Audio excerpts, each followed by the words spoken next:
यो 3 सिमाना कफी हाउसको चाहिँ यस्तो दामी भ्यू छ कि वाउ एकदमै राम्रो भ्यू। माथि देखाउनुहोस् त के छ माथि? के हो भाइ त्यो? जुन हो है। यो 3 सिमाना कफीको भ्यू। हामी चाहिँ यो 3 सिमाना कफी हाउसमै छौँ आज। हामी सायद यही बस्नु जस्तो देखियो, साँझ परेछ हैन दाइ? हजुर हजुर।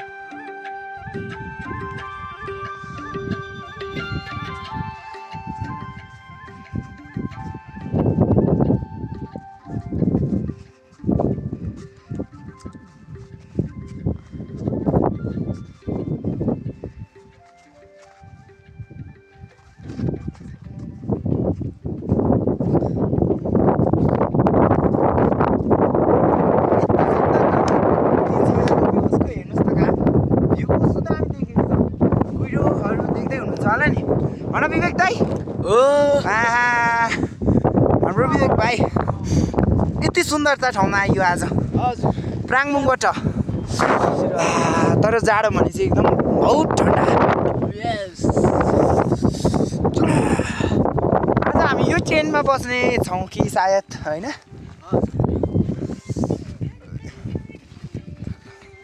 हामी यो ट्रेनमै बस्नेछौँ।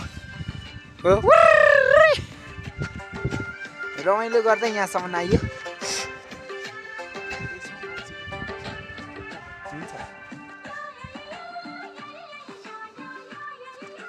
साँझ परिसक्यो साथी हो। हाम्रो विवेक दाइ डान्स गरौँ न अरे कस्तो यार।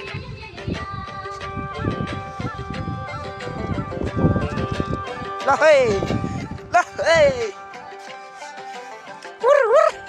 हाम्रो 3 सिमाना कफी हाउसमा रमाइलो गर्दै।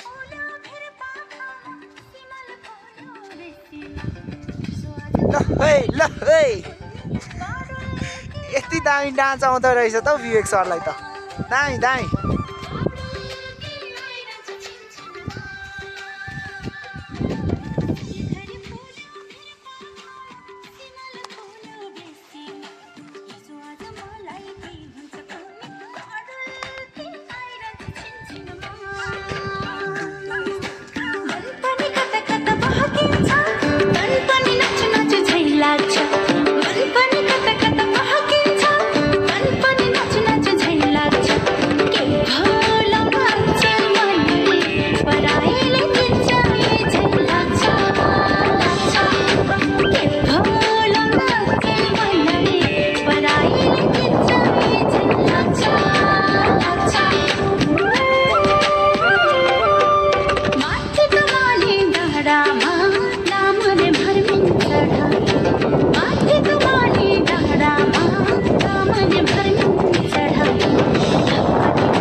दामी नाच्नु हुँदो रहेछ तपाईँ हजुर डान्स दियोस् दामी छ अब चाहिँ रातको समय भएको छ ल त साथीको यहाँसम्म हेर्दै हुनुहुन्छ भने विवेक केरुङ सहित होइन म आउँछु शेर्पा होइन हजुर हुन चाहन्छु है ल त हस् त, धन्यवाद नमस्कार। नमस्कार है नमस्कार